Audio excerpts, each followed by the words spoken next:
Why do so many intelligent, compassionate, and thoughtful people reject Christianity?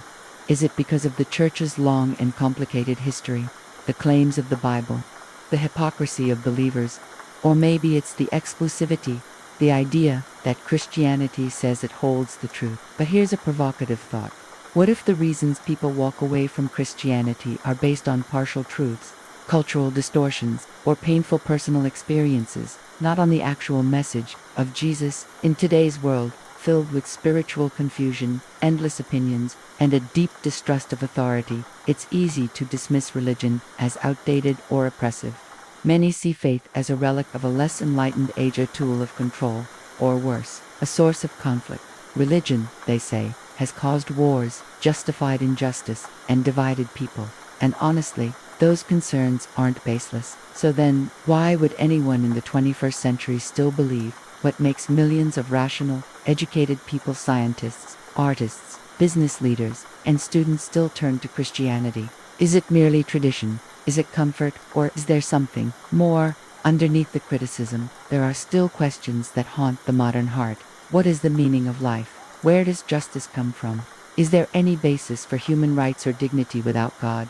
Why does love matter so much and hurt so deeply? And if there is a God, why does he feel so far away? These aren't just theoretical puzzles. They're existential pressures. Every one of us, whether religious or not, lives as if our lives mean something, as if right and wrong matter, as if love and beauty point to something real. But what if those instincts aren't illusions? What if there's a deeper reality?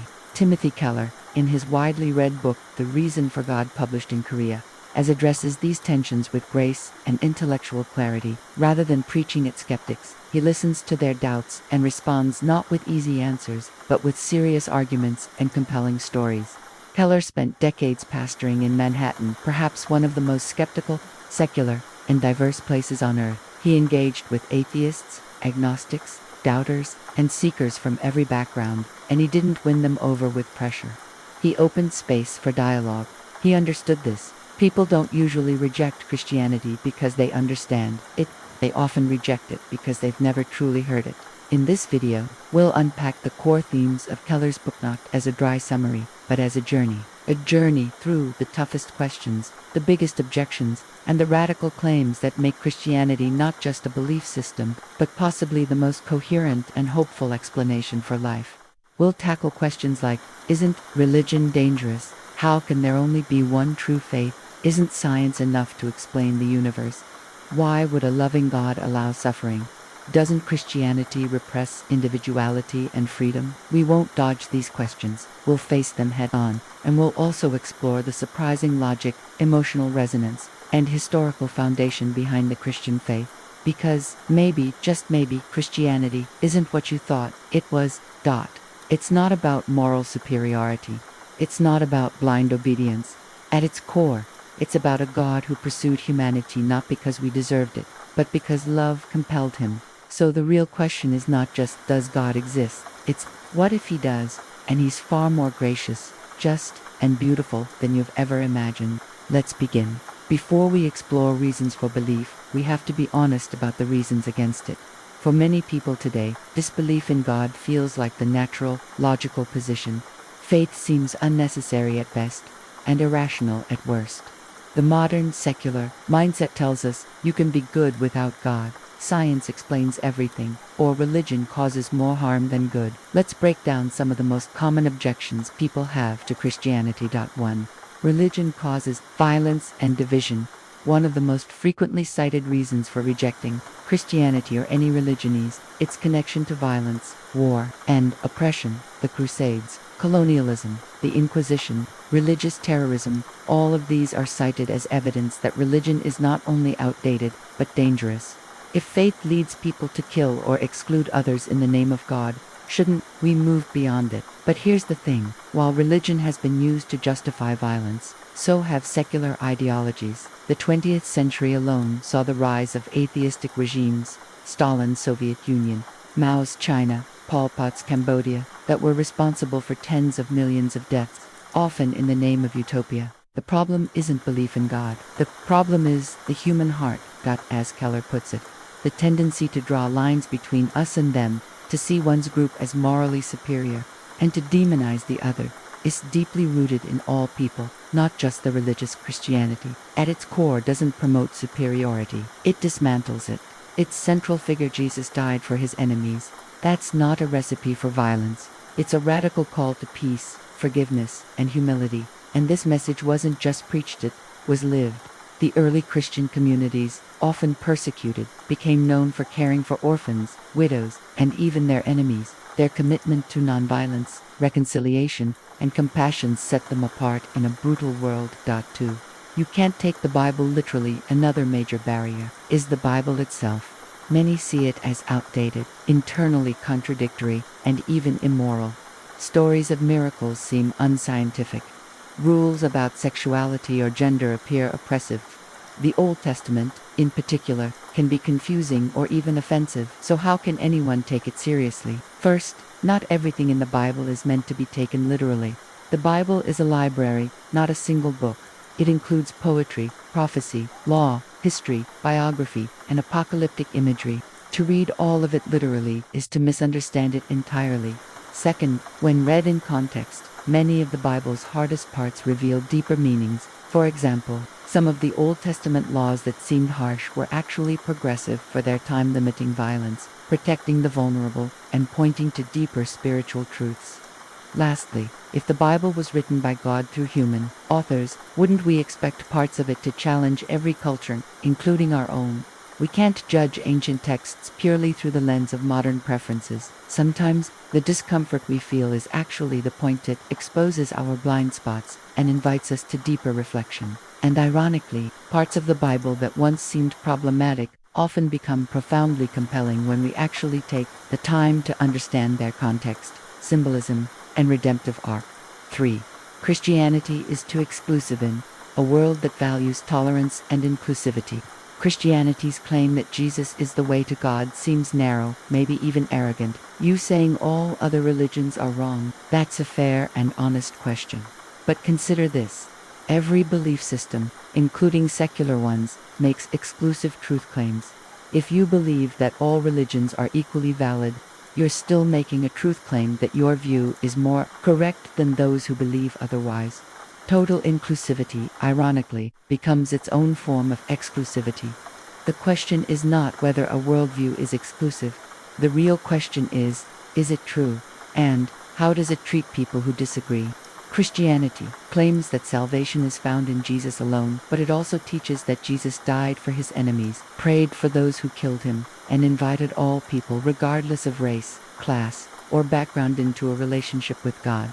That's not arrogance. That's grace. It means Christianity invites everyone to the table, not on the basis of merit, but on the basis of need.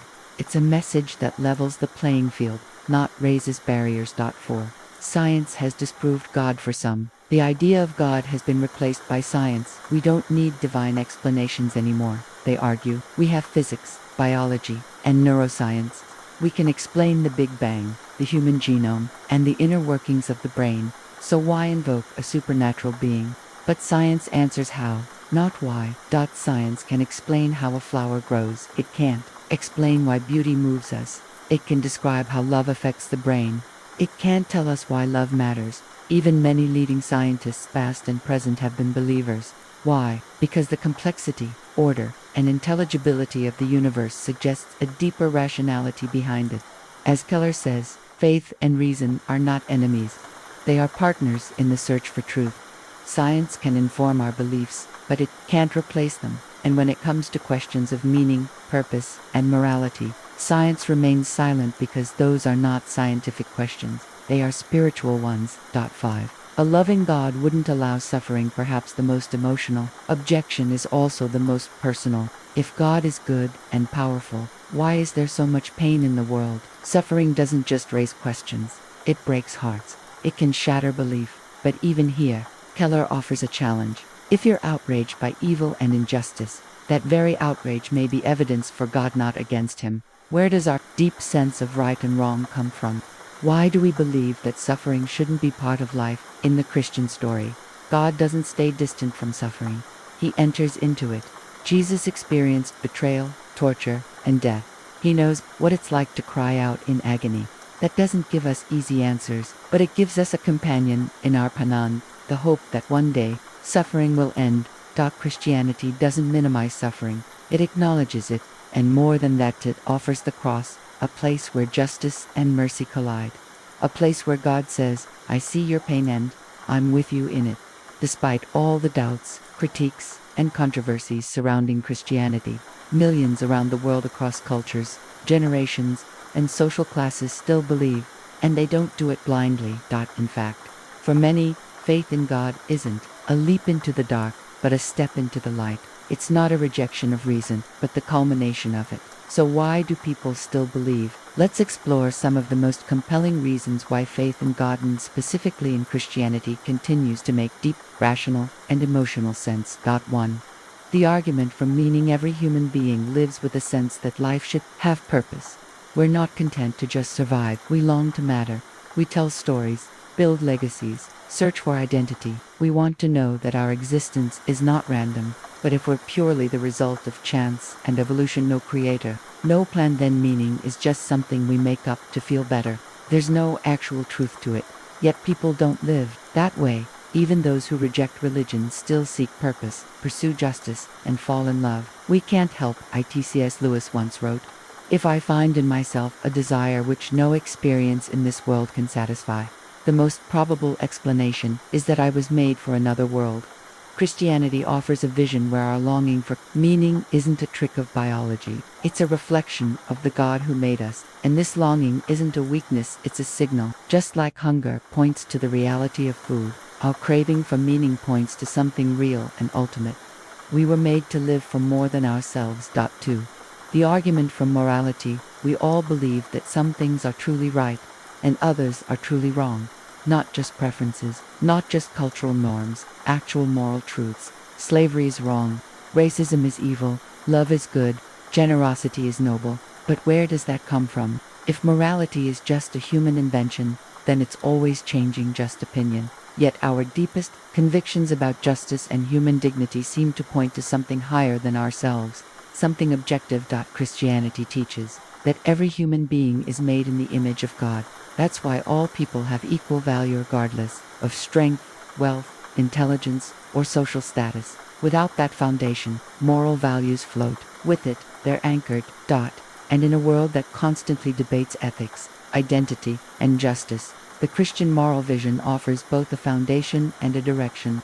It says we are not just moral agents, we are image bearers of a just and loving Creator. 3. The argument from beauty and wonder. We've all had moments of awe, standing beneath a night sky, watching a newborn breathe, hearing a piece of music that moves you to tears. These moments don't prove God, but they awaken something. Why do we care so deeply about beauty?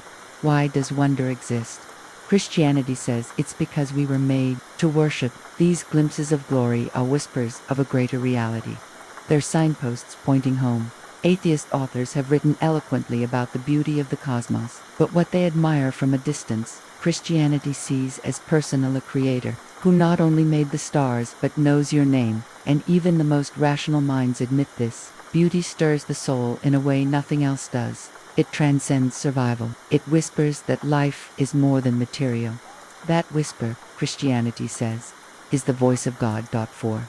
The argument from freedom and identity. Modern people often reject religion because they think it restricts freedom, but in reality, everyone lives by some kind of truth or framework. Even when we say, I decide who I am, we're still living by a creed, personal autonomy, but that identity is fragile. It can collapse with failure, loss, or rejection. If you define yourself by success, what happens when you fail? If by love, what happens when the relationship ends? Christianity offers a different foundation. You are loved because God made you. You are valuable because Jesus died for you. That's not performance-based. That's grace. It frees you from the crushing weight of self-definition and gives you an identity that suffering cannot take away. True freedom, in the Christian view, isn't the absence of all constraint. It's finding the right one. Like a fish is free in water but dies on land, we thrive in the environment we were made for. And Christianity claims that environment is a relationship with God. 5. The argument from history, especially the resurrection Christianity, is not just a philosophy. It's rooted in history. At the center is a bold, testable claim: Jesus of Nazareth rose from the dead. If that didn't happen, Christianity collapses. If it did, everything changes. And when you look at the historical evidence, something remarkable emerges. The tomb was empty. Hundreds claimed to see the risen Jesus, many of whom suffered and died for that claim. The disciples, once afraid and scattered, became bold proclaimers, and the early church exploded across the Roman Empire. Skeptics have tried to explain this away for centuries, but the resurrection remains a stubborn fact. Keller writes, "If Jesus rose from the dead, then you have to accept all he said. If he didn't rise, then why worry about anything he said?" The resurrection is not just hopeful, it's reasonable. And it's not just an ancient story, it's a promise. It means death isn't the end, justice will prevail, love wins, and real life can begin now. 6. The argument from changed lives finally. Perhaps the most powerful reason people still believe: transformation around the world, in prisons and palaces, in war zones and universities. People encounter change. Addicts find freedom, cynics discover joy, the proud are humbled, the broken are healed. And this isn't emotionalism or mind tricks, it's the fruit of something real. Lives changed by grace, communities healed by love, enemies reconciled by forgiveness. Keller shares stories of skeptics who came to faith not by losing their minds, but by finding a deeper, more compelling narrative, one where their pain had purpose, their guilt had forgiveness, and their fear had hope. Christianity doesn't just explain the world, it changes it, and not in theory, in actual lives, in actual communities, every single day. And maybe that's why people still believe, because in a world of noise, fear, and doubt, Jesus still speaks, and people are still listening. If you strip away the rituals, denominations, and cultural baggage, what is Christianity really about? It's a fair question. Because to many, Christianity just seems like another religion, a list of rules, a moral code, a system of beliefs. Maybe it's helpful, maybe it's harmful, but ultimately, isn't it just one path among many? Actually, no. According to Tim Keller and the message of the Bible, Christianity is fundamentally different from every other worldview, not just in what it teaches, but in how it works, and that difference starts with one word: grace. 1. Religion versus the gospel. Most religions operate on the same basic logic. If I obey, I will be accepted. If I'm good enough, pray enough, serve enough, sacrifice enough, then maybe God or the universe or karma will bless me. It's performance-based. Your value depends on what you do. But the gospel flips that logic completely. You are accepted, therefore you obey. In Christianity, you're not saved by your good works. You're saved despite your failures because of what Jesus did for you. That's grace, unearned love. This isn't just a theological tweak, it's a total revolution. Religion says, work hard, be good, earn your way up. The gospel says, you could never climb high enough, so God came down. And in that act, the gospel dismantles pride and despair all at once. Pride because you're not better than anyone else. Despair because you're not beyond hope. 2. The problem, not just bad behavior, but a broken heart. Many think Christianity is about becoming a better person, but the gospel goes deeper. It says our problem isn't just that we break the rules, it's that we try to be our own gods. We want control. We want independence. We want to define right and wrong for ourselves. That rebellion, the Bible says, is the root of all human brokenness. Sin isn't just doing bad things. It's building your identity on anything other than God, whether that's success, romance, family, politics, or even religion itself. And the result, restlessness, anxiety, pride, and shame. No matter how hard we try, we never feel like we're enough. The gospel doesn't just correct your behavior, it heals your heart. It brings freedom, not through effort, but through surrender. Not by achieving righteousness, but by receiving it. 3. The solution. Jesus did what we couldn't at. The center of Christianity is a person, not a philosophy. Jesus didn't just come to teach, he came to rescue. He lived the life we should have, lived perfect, loving, faithful, and then he died the death we deserved, taking on the penalty for sin, absorbing judgment in our place. Why? So we could be forgiven, not by earning it, but by receiving it. This isn't divine favoritism, it's justice and mercy meeting at the cross. And 3 days later, Jesus rose again, proving that death wasn't the end, and that his victory was real. This is not advice, it's news, a historical event with cosmic implications. The gospel isn't what you do, it's what's been done for you. The cross isn't just a symbol of suffering, it's a declaration of love, a love that willingly pays the ultimate price for the result. A new identity and new freedom when you understand grace.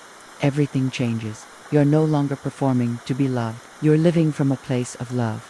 Your identity isn't based on your resume, your appearance, your reputation, or your record. It's based on Jesus, and that means you can stop pretending. Stop competing. Stop comparing.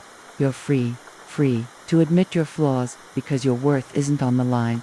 Free to forgive because you've been forgiven. Free to serve because you've already been served.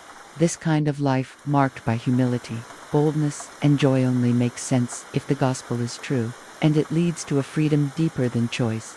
It's the freedom to become who you were created to be, not a slave to your desires, not a prisoner of people's opinions, but a beloved child of God. 5. Why this changes everything. Think about it.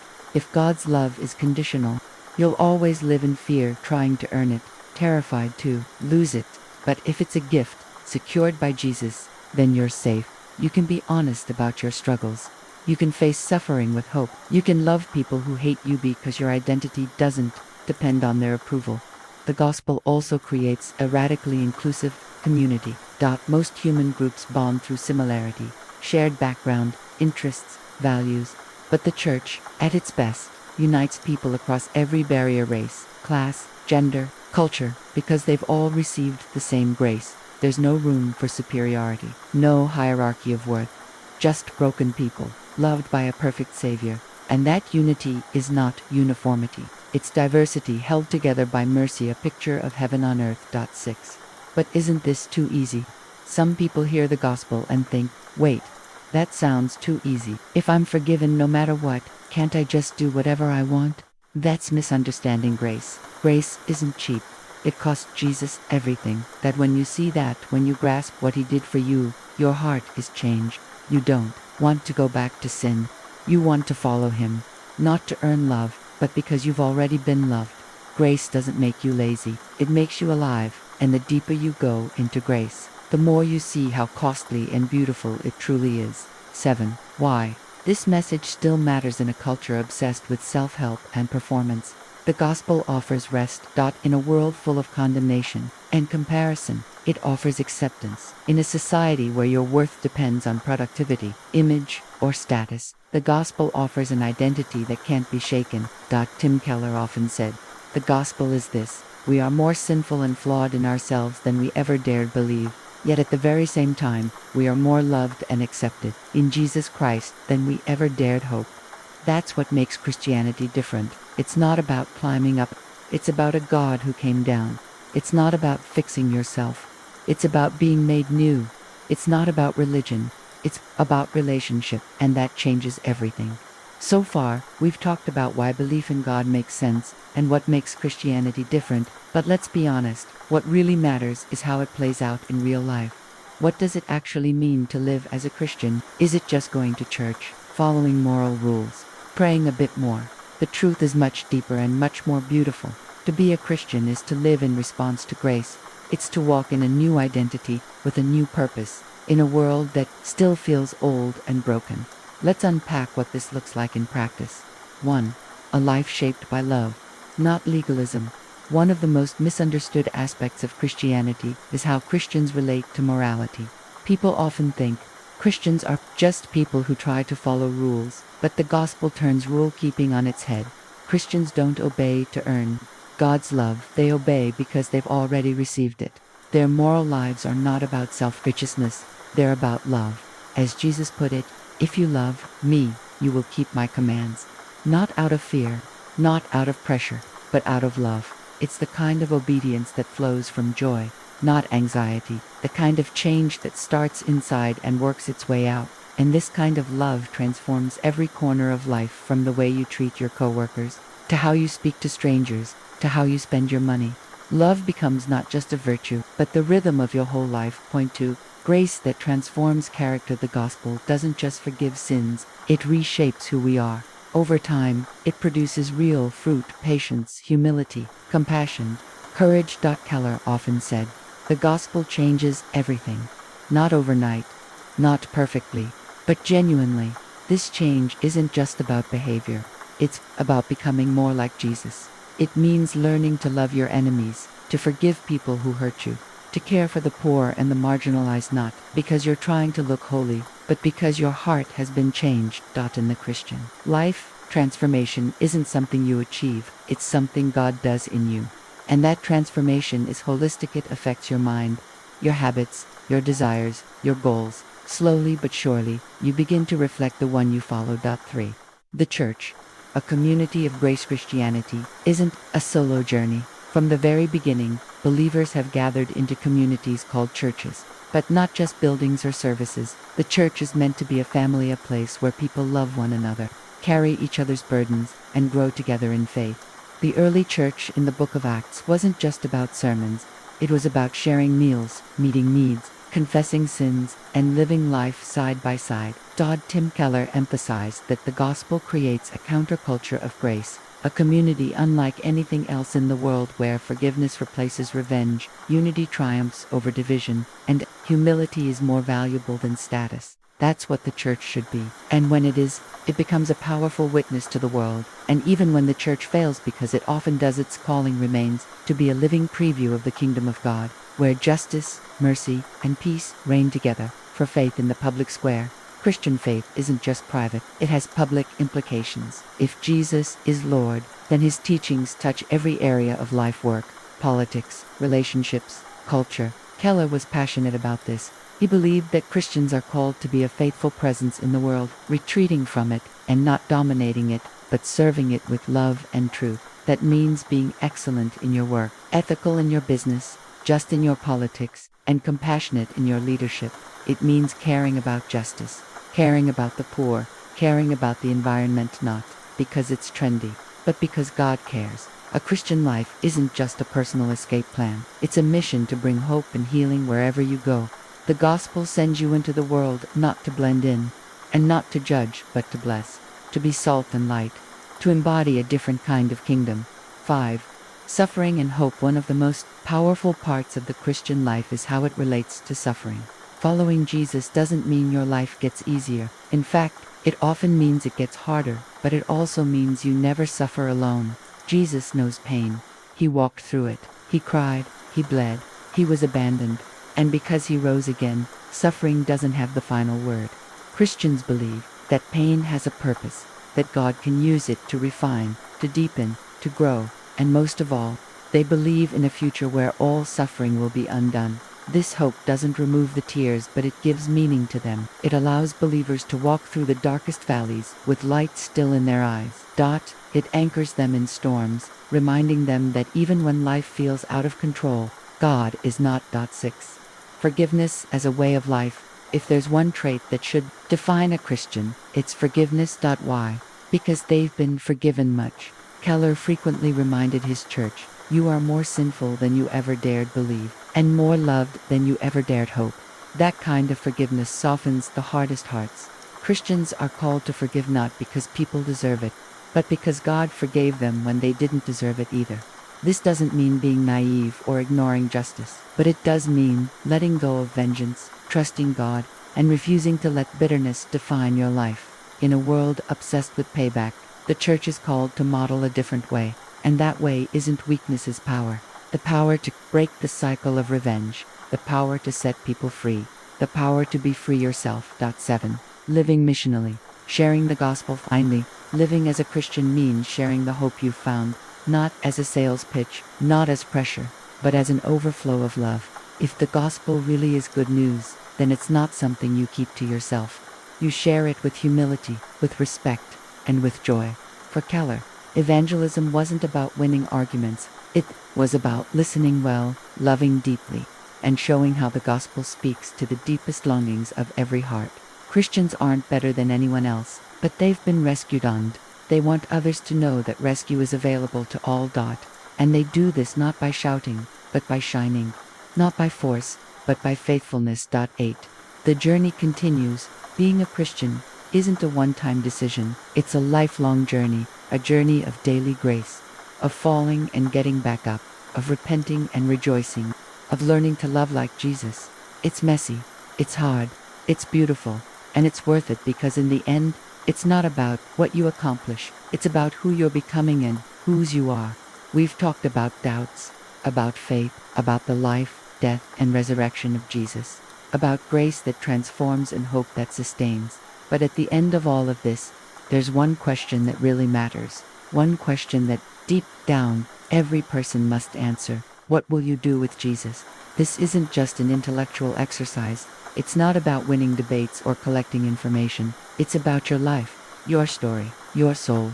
Because if Jesus really is who he said he is, then everything changes. 1. You can't stay neutral forever. Many people admire Jesus. They respect his teachings. They like the idea of love, peace, and forgiveness. But admiration isn't the same as surrender. At some point, you have to decide, was he telling the truth? Was he just a wise man? Or was he the Son of God? Did he rise from the dead? Or didn't he? Christianity is not just a way of life. It's a response to a person, a living person, a savior who claims to know you, love you, and invite you into something eternal. And that's not a decision you can postpone forever, because every day you live without him, you are still choosing. 2. Avoiding the question is still an answer. Maybe you're not ready to decide. Maybe you're still exploring. That's okay, but understand this. To delay a response is still to respond. Tim Keller used to say, you have to doubt your doubts. Ask yourself, why am I hesitant? Is it intellectual or emotional? Is it fear of losing control? Is it disappointment with Christians you've known? Is it pride, pain, mistrust? Whatever the reason, don't run from it. Bring it into the light. Because if Christianity is true, then grace is waiting for you even in your questions, even in your skepticism. Jesus is patient. He doesn't rush, but he does invite. 3. What if it's all true? What if there really is a God? What if he really made you? What if he knows your failures, your fears, your flaws and still wants you? What if Jesus really died for you? What if the resurrection actually happened? What if your life could be transformed not by effort, but by grace? And what if eternity is real and the door is open? These aren't just abstract possibilities. They are the heart of the gospel. And if even one of them is true, it demands your attention, your response, your heart. Because if the gospel is true, it means you're not alone, you're not forgotten, you're not without purpose. It means there's hope that doesn't depend on circumstances, a peace that survives pain, a love that doesn't change with your performance. Point 4. The invitation still stands. The good news of Christianity is not that you need to climb your way to God. It's that God came down to you, that Jesus bore your shame, took your punishment, and broke the power of death, not to make you religious, but to make you alive. And he's not asking you to clean yourself up first. He's asking you to come as you are, broken, doubtful, wounded, tired. He offers forgiveness, a new heart, a new identity, a new purpose, a new future. Not because you earned it, but because he loves you. No strings, no fine print, just grace. 5. This is your moment right now. You might feel something stirring. Maybe it's clarity, maybe it's curiosity, maybe it's resistance, or maybe it's hope. If even a small part of you is open, if your heart is saying, what if this is true? Then don't ignore it. You don't need all the answers to take the first step. You just need honesty, a willingness to ask, a desire to be found. Christianity doesn't begin with certainty. It begins with surrender, with a simple prayer, a quiet yes, a humble cry. Jesus, if you're real, show me, lead me, save me. And he will. He always has, for millions before you, and he can for you too. 6. The real question. So, here it is, the question we've been building to all along. Not does God exist, but ... double quotes. If he does, what will you do about it? Because the gospel is more than an idea. It's an invitation. To freedom, to forgiveness, to love, to truth, to life. And that invitation has your name on it. The door is open. The offer is real. The time is now.